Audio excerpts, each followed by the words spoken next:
তোমরা যারা staff nurse grade 2 এর ইন্টারভিউর জন্য প্রিপারেশন নিচ্ছ, আমি ইন্টারভিউ রিলেটেড কোয়েশ্চেন অ্যান্সার নিয়ে তোমাদের সাথে ডিসকাস করব। ডেলি বেসিসে তোমাদের ওয়ার্ড ওয়াইজ কোয়েশ্চেন অ্যান্সার নিয়ে ডিসকাস করব। তো যাই হোক, তোমাদের এই যে রিক্রুটমেন্ট বের হবে সেটাতে এক্সপিরিয়েন্স নাম্বার নিয়ে অনেকেরই অনেক কনফিউশন রয়েছে।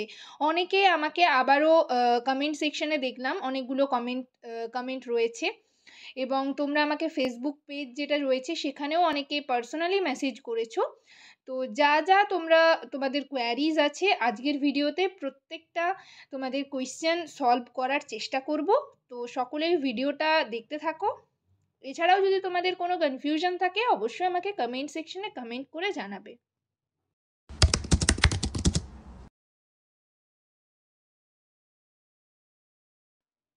হ্যালো সবাইকে, জার্নি অফ এ নার্স চ্যানেলে তোমাদের আবারও ওয়েলকাম জানাই। তো আজকে আমি আরেকটা রিকোয়েস্টেড টপিক নিয়ে তোমাদের সাথে ডিসকাস করব। তার আগে তোমাদেরকে বলে রাখি, যারা আমার চ্যানেলে নতুন এসছো, প্রথমবার আমার ভিডিও দেখছো, তাদের যদি ভিডিওটা ভালো লেগে থাকে এবং ইনফরমেটিভ বলে মনে হয় তাহলে অবশ্যই ভিডিওটাতে লাইক এবং শেয়ার করবে। চ্যানেলটিকে অবশ্যই সাবস্ক্রাইব করে রাখবে নার্সিং রিলেটেড নতুন নতুন আপডেট এবং অথেন্টিক সব ইনফরমেশন সবার আগে পাওয়ার জন্য। আশা করি ভিডিওটা সকলেই শুরু থেকে শেষ পর্যন্ত দেখবে, কেউ স্কিপ করবে না। তো চলো দেরি না করে ভিডিওটা শুরু করা যাক।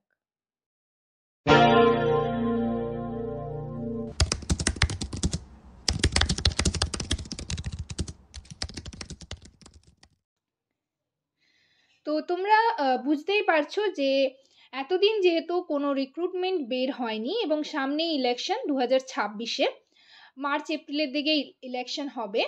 তো সে কারণে একটা হচ্ছে ইলেকশনের আগে অর্থাৎ 2025-এর মাঝামাঝি বা শেষের দিকে কিন্তু তোমরা একটা রিক্রুটমেন্ট নোটিশ পাবে। তো তোমাদের মধ্যে যারা নতুন রয়েছো, সবে পাস আউট ক্যান্ডিডেট রয়েছো, বা হচ্ছে যারা এই ব্যাপারগুলোতে অতটা মাথা ঘামাওনি যেহেতু কোনো রিক্রুটমেন্ট বের হয়নি, বাট এখন তোমাদের একটু মানে সব দিক ভেবে চিনতে পা ফেলতে হবে। তো এক্সপিরিয়েন্স নাম্বার নিয়ে তোমরা অনেকেই আমাকে কমেন্ট সেকশনে কমেন্ট করছিলে, এবং তোমাদের যা যা কনফিউশন রয়েছে আজকের ভিডিওতে প্রত্যেকটা তোমাদের সলভ করার চেষ্টা করব, আর যাতে কোনো কনফিউশন না থাকে। তো সেই কারণে আজকের ভিডিওটা হচ্ছে তোমাদের সাথে মানে ডিসকাস করা। তো এর আগেও আমি এক্সপিরিয়েন্স রিলেটেড তোমাদের অনেক কনফিউশন ছিল, তো সেগুলো আমি তোমাদের সাথে ভিডিও শেয়ার করেছি। তো যাই হোক, যারা আগের ভিডিওগুলো দেখোনি, তো সেই কারণেই আজকের ভিডিওতে আমি তোমাদের সাথে ডিটেলে ডিসকাস করব। তো তোমাদের ফার্স্ট কোয়েশ্চেন কি, যেটা হচ্ছে যে তুমি যে এক্সপিরিয়েন্স তোমার যে সার্টিফিকেট রয়েছে বা তুমি এক্সপিরিয়েন্স গেইন করছো, তো সেটার নাম্বার কিভাবে কাউন্ট হবে। ঠিক আছে, অনেকের এটা কনফিউশন রয়েছে যে এই যে এক্সপিরিয়েন্স নাম্বারটা সেটা কোথা থেকে কাউন্ট হয়। মানে তুমি হচ্ছে ধরো কোনো একটা ইনস্টিটিউট থেকে পাস আউট করেছো এবং তারপর তুমি হাতের রেজাল্ট পাওনি, কোনো প্রভিশনাল সার্টিফিকেট পাওনি, রেজিস্ট্রেশন সার্টিফিকেট। তো উইদাউট সার্টিফিকেট, উইদাউট মার্কশিট তুমি হচ্ছে প্রাইভেট হসপিটাল বা প্রাইভেট নার্সিং হোমে জয়েন করেছো। তো সেটাই তোমরা অনেকেই কমেন্ট করছিলে যে সেখান থেকেই মানে যতদিন আমি এক্সপিরিয়েন্স করছি ততদিন কি আমার নাম্বার কাউন্ট হবে। মানে তুমি ধরো মোটামুটি 2 বছর ধরো তোমার এক্সপিরিয়েন্স হয়ে গেছে, বাট তুমি রেজাল্ট বার হওয়ার আগের থেকেই মানে তুমি হচ্ছে এক্সাম দিয়েছো, তারপর থেকে তুমি জয়েন করে গেছো। তো সেই কনফিউশন যাতে না থাকে সেটাই আমি বলবো যে তোমাদের এক্সপিরিয়েন্স কবে থেকে কাউন্ট হবে। অনেকেই এটা নিয়ে কনফিউশনে রয়েছে যে রেজিস্ট্রেশন সার্টিফিকেট পাওয়ার পর থেকে কাউন্ট হবে নাকি রেজাল্ট বার হওয়ার আগে মানে পর থেকে কাউন্ট হবে এক্সপিরিয়েন্স নাম্বার। তো সেই সবই আজকের ভিডিওতে বলবো। এবং তোমাদের যে এক্সপিরিয়েন্স নাম্বারটা রয়েছে তোমরা সকলেই জানো যে 10 মার্কস রয়েছে এক্সপিরিয়েন্সে, তবে হচ্ছে সেটা কিন্তু ইয়ার ওয়াইজ তোমাদের নাম্বার আছে, সেগ্রিগেট করা আছে, নাম্বার সেগ্রিগেশন। তো সেটাই আমি আজকের ভিডিওতে তোমাদেরকে দেখাবো কিভাবে নাম্বার সেগ্রিগেশন রয়েছে এবং কিভাবে কি কাউন্ট হবে। আর আরেকটা যেটা কোয়েশ্চেন তোমরা অনেকেই করে থাকো যে দিদি সিএইচওর যে এক্সপিরিয়েন্স, কেউ যদি কন্ট্রাকচুয়াল সিএইচওতে গিয়ে থাকে তাহলে তার এক্সপিরিয়েন্স কাউন্ট হবে কিনা, তো এটাও আজকের ভিডিওতে বলবো। এবং আরেকটা যেটা লাস্ট তোমাদের কোয়েশ্চেন ছিল যে মিনিমাম কত বেডেড হসপিটাল হতে হবে, মানে কেউ যদি 50 বেডেড কম হসপিটাল অর্থাৎ 30 বেডেড হসপিটালে জয়েন করে, ডিউটি করে, এক্সপিরিয়েন্স থাকে, তাহলে সেই এক্সপিরিয়েন্স কাউন্ট হবে কিনা, এটা অনেকের কোয়েশ্চেন রয়েছে তোমাদের মনে। তো সেইটা নিয়েও আজকের ভিডিওতে বলবো। এবং আরেকটা লাস্ট কোয়েশ্চেন যেটা রয়েছে সেটা হচ্ছে যে তোমরা অনেকে আমাকে বলেছো যে দিদি একটা হসপিটালে 1 মাস, আরেকটা হসপিটালে 3 মাস, এইভাবে মানে কেটে কেটে যদি এক্সপিরিয়েন্স থাকে, ধরো তুমি একটা হসপিটালে জয়েন করেছো, তারপর তোমার সেখানে অ্যাডজাস্টমেন্ট ঠিকঠাক হলো না, বা যাই হোক কোনো একটা রিজন, কোনো একটা কারণে তোমাকে সেই হসপিটাল ছাড়তে হলো, তুমি সেই হসপিটালে হয়তো বা 5 মাস এক্সপিরিয়েন্স রয়েছে, দেন তুমি আরেকটা হসপিটালে জয়েন করেছো, তো সেক্ষেত্রে তোমার এক্সপিরিয়েন্স ওই যে আগের যে এক্সপিরিয়েন্স সেটা কি অ্যাড হবে, এটা নিয়ে অনেকে আমাকে কোয়েশ্চেন করেছিলে। তো আজকের ভিডিওতে আমি প্রত্যেকটা কোয়েশ্চেন তোমাদের সলভ করব, যাতে তোমাদের কোনো কনফিউশন না থাকে সেটা চেষ্টা করব। তো যাই হোক, এছাড়াও যদি তোমাদের আরও কোনো কোয়ারিজ থাকে অবশ্যই আমাকে কমেন্ট সেকশনে কমেন্ট করবে, আমি নেক্সট ভিডিওতে তোমাদের সেটা সলভ করার চেষ্টা করব। তো এটা হচ্ছে তোমাদের WBHRB যে স্টাফ নার্স গ্রেড 2 এর রিক্রুটমেন্ট, সেটার রিক্রুটমেন্ট নোটিশটা আমি নিয়ে এসেছি। দেখো এটা কিন্তু আগের নোটিশ, তোমাদের আমি বলেছিলাম যে লাস্ট 22-এই নতুন রিক্রুটমেন্ট বেরিয়েছিল, তারপর কিন্তু আর কোনো রিক্রুটমেন্ট বের হয়নি। তো এটা হচ্ছে দেখো 2/12/2022 অর্থাৎ ডিসেম্বরের 2 তারিখে রিক্রুটমেন্ট নোটিশ পাবলিশড হয়েছিল। তো সেটারই নোটিশ তোমাদের আমি দেখাবো বলে, মানে তোমাদের যাতে কোনো কনফিউশন না থাকে সেই কারণেই। তো সেক্ষেত্রে দেখো তোমাদের এক্সপিরিয়েন্সে যে 10 মার্কস ছিল সেটার একটা সেগ্রিগেশন রয়েছে, তো সেই সেগ্রিগেশনটা আমরা প্রথমেই জানবো। দেখো এক্সপিরিয়েন্সে তোমাদের 10 মার্কস বললাম, মিনিমাম 12 মান্থস অর্থাৎ 1 ইয়ার এক্সপিরিয়েন্স থাকতে হবে, ঠিক আছে, তবেই তুমি তোমার হচ্ছে মানে 2 নাম্বার পাবে, ঠিক আছে। এইভাবে দেখো সেগ্রিগেট করা আছে তোমাদের। যদি হচ্ছে 12 মান্থসের কম থাকে তাহলে সেক্ষেত্রে তুমি কিন্তু কোনো মার্কস পাবে না, এটা ভালো করে মাথায় ঢুকিয়ে নাও। যদি তোমার 1 ইয়ার হতে একদিনও কম হয় তাহলেও কিন্তু তোমার কোনো মার্কস তুমি পাবে না। তো সেক্ষেত্রে তোমরা চেষ্টা করবে 1 ইয়ারের এক্সপিরিয়েন্স করতে, তাহলে তুমি মানে 2 মার্কস পাবে, ঠিক আছে। নেক্সট দেখো যদি লেস দ্যান 24 মান্থস হয় তাহলেও কিন্তু তুমি 2 মার্কস পাবে। লেস দ্যান 36 মান্থস, যদি 36 মান্থসের কম হয় তাহলে তুমি সেক্ষেত্রে 4 মার্কস পাবে, ঠিক আছে। নেক্সট হচ্ছে 48 মান্থসের যদি কম হয় তাহলে তুমি সেক্ষেত্রে 6 মার্কস পাবে। আর লেস দ্যান 60 মান্থস যদি হয়ে থাকে তাহলে তুমি সেক্ষেত্রে 8 মার্কস পাবে। আর হচ্ছে গ্রেটার দ্যান ইকুয়াল যদি 60 হয়ে থাকে তাহলে সেক্ষেত্রে তুমি কিন্তু 10 মার্কস পাবে। তো এটার মানে কি হলো যে তোমার যদি, তুমি কিন্তু এটা মাথায় রাখবে যে তোমার 1 ইয়ারের এক্সপিরিয়েন্স থাকলে তবেই তুমি সেক্ষেত্রে 2 মার্কস পাবে, ঠিক আছে। 1 থেকে যদি তোমার 1.5 ইয়ার থাকে, ঠিক আছে, 1.5 বছরের যদি থাকে এক্সপিরিয়েন্স তাহলেও তুমি সেক্ষেত্রে 2 মার্কস পাবে, ঠিক আছে। যখনই তোমার 2 ইয়ার্স হয়ে যাবে তখন সেক্ষেত্রে তুমি কিন্তু 4 মার্কস পাবে। 2 থেকে 3 ইয়ার্স হলে, মানে 3 ইয়ার্সের যদি কম হয় তাহলে তুমি সেক্ষেত্রে 4 মার্কস পাবে।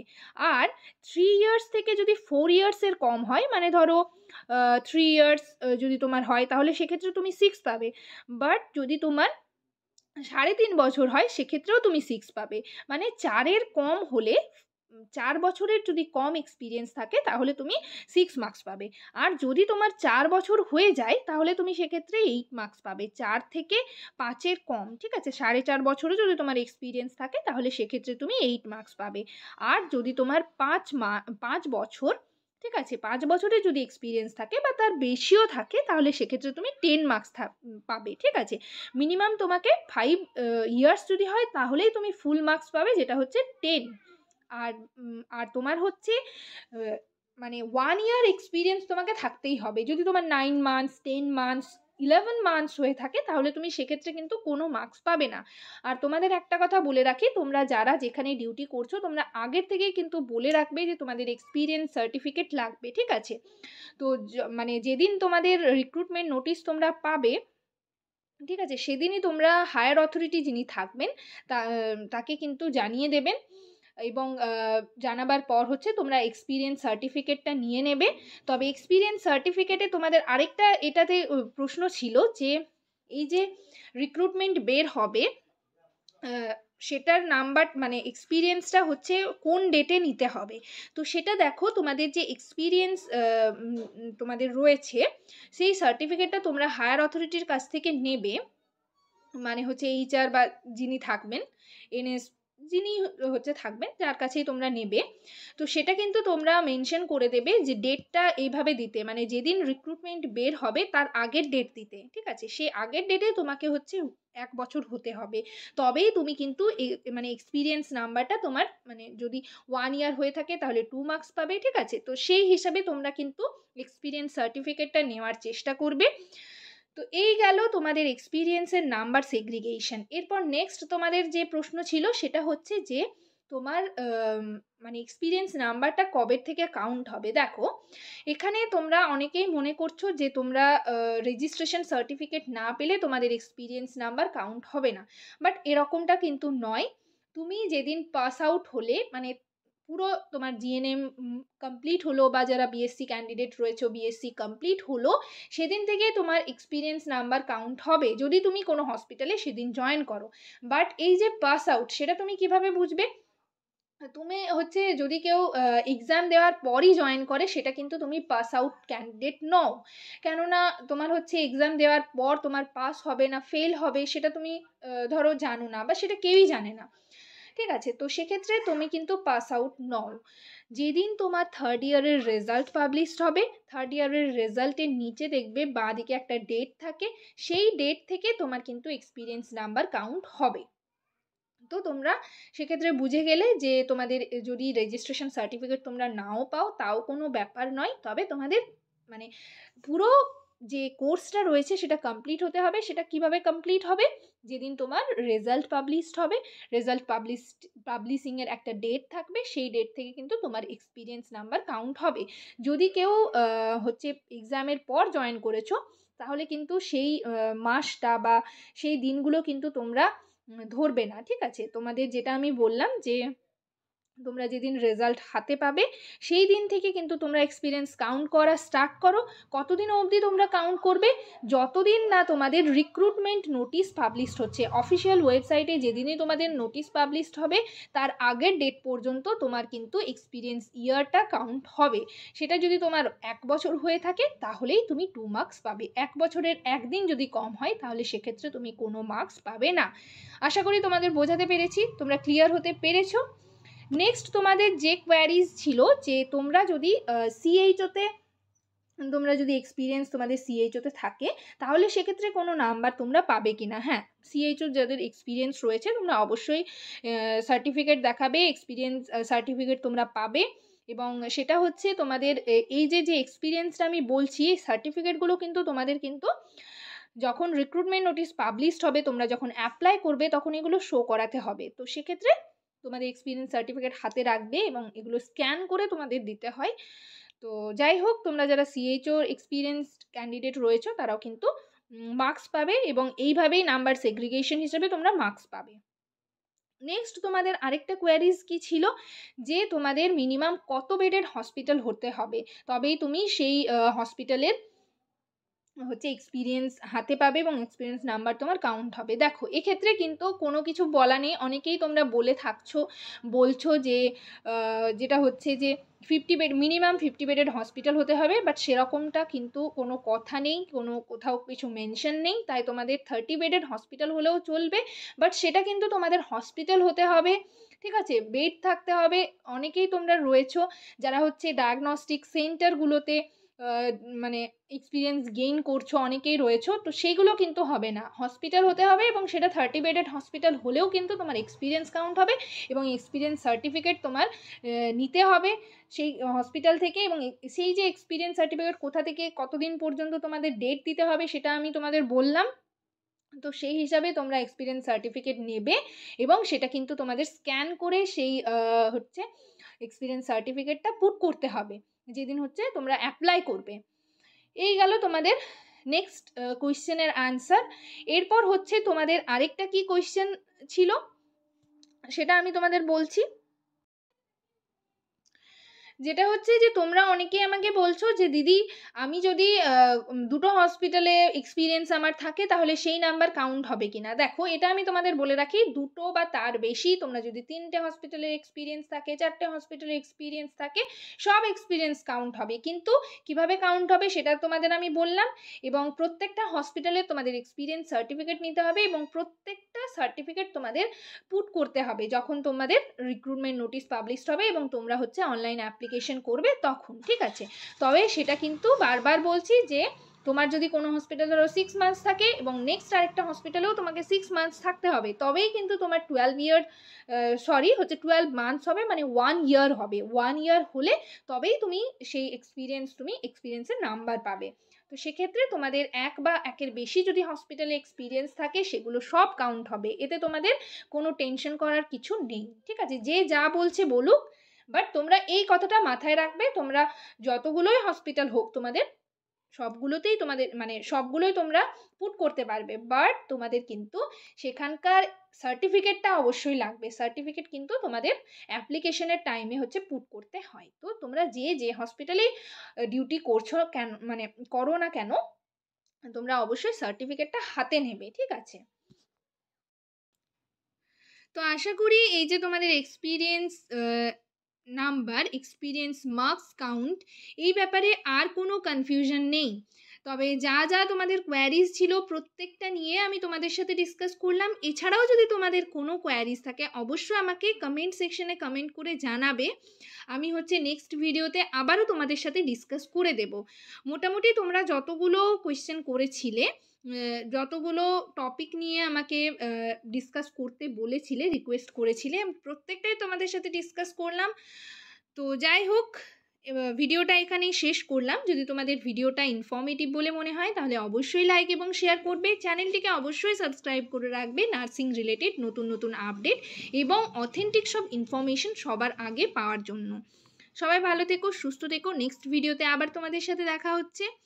নেক্সট আরও যে রিকোয়েস্টেড টপিকগুলো রয়েছে প্রত্যেকটা নিয়ে আমি তোমাদের সাথে ডিসকাস করব এবং তোমরা হচ্ছে আগের যে আমি স্টাফ নার্স গ্রেড 2 এর ইন্টারভিউর জন্য যে ভিডিওটা তোমাদের সাথে শেয়ার করেছি সেখানে তোমরা ওয়ার্ড বেসিস তোমরা কমেন্ট করে জানাও যে তোমরা কোন ওয়ার্ডের ওপর ভিডিও চাইছো, আমি সেই ওয়ার্ড রিলেটেড ভিডিও নিয়ে তোমাদের সাথে ডিসকাস করব।